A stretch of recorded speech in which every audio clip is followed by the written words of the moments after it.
Ganito na pala kahirap ang sitwasyon ngayon ng Queen of All Media Kris Aquino.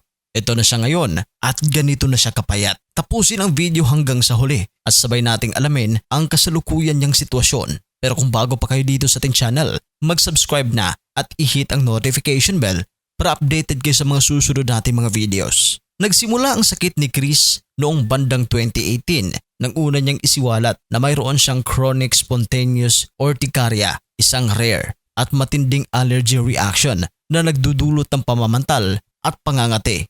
Noong mga sumunod na taon, unti-unting lumala ang kanyang kalagayan at nadiskubre na may iba pa siyang autoimmune diseases. Noong 2022, inamin niyang mayroon siyang 4 na autoimmune diseases na iniinda. Dahil sa kanyang kondisyon, lumipad siya patungong Estados Unidos para doon magpagamot. Simula noon, patuloy siyang sumasailalim sa iba't ibang therapy at treatments upang mapanatili ang kanyang kalusugan.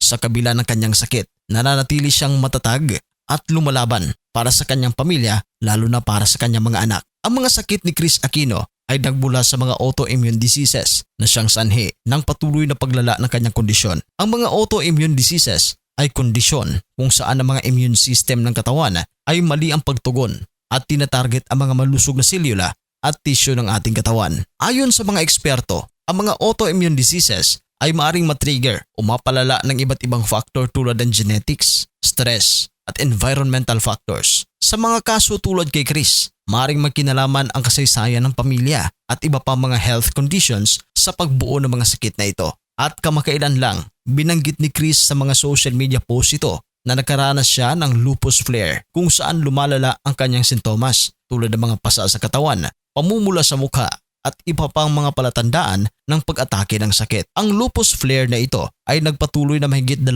linggo at nagdulot din ito ng mas mataas na lagnat. Dahil dito, patuloy siyang nagpapagamot at sumailalim sa mga medical procedure at therapy sa Estados Unidos upang matulungan siyang makontrol ang kanyang sintomas. At ngayon nga, ibinahagi ni Kris Aquino ang kanyang closer look kung ano ang itsura ng isang autoimmune disease flare. Sobrang hirap ngayon ang kalagayan ni Kris kung saan makikita sa kanyang Instagram ang ilang updates sa kanyang kalusugan. Ibinahagi ng Queen of All Media ang mga larawan at video ng mga pasa sa kanyang katawan, mga pulang marka sa kanyang mukha at ang kanyang pumapayat na pangangatawan.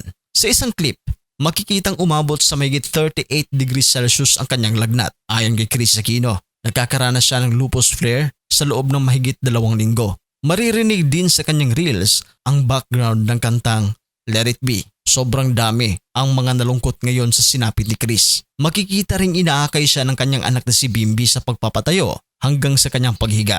Maging ang kanyang pagpunta sa comfort room ay kinakarga na siya ng anak. At ito na nga si Kris Aquino ngayon na dati puno ng sigla, palaging nasa telebisyon at hinahangaan ng marami. Pero ngayon, marami ang nagulat sa kanyang kalagayan. Sabi pa ni Kris, isang himala ang araw-araw na siya nagising sa pagkakatulog. Dagdag pa niya, wala pang tiyak kung kailan matatapos ang kanyang gamutan dahil ang sakit niyang autoimmune ay chronic o pang matagalang kondisyon. Si Kris din mismo nagsabi na hindi siya sigurado kung kailan matatapos ang kanyang gamutan, ngunit ipinagpapasalamat niya ang bawat araw na siya ay may pagkakataon upang patuloy na magpagaling at makasama ang kanyang pamilya.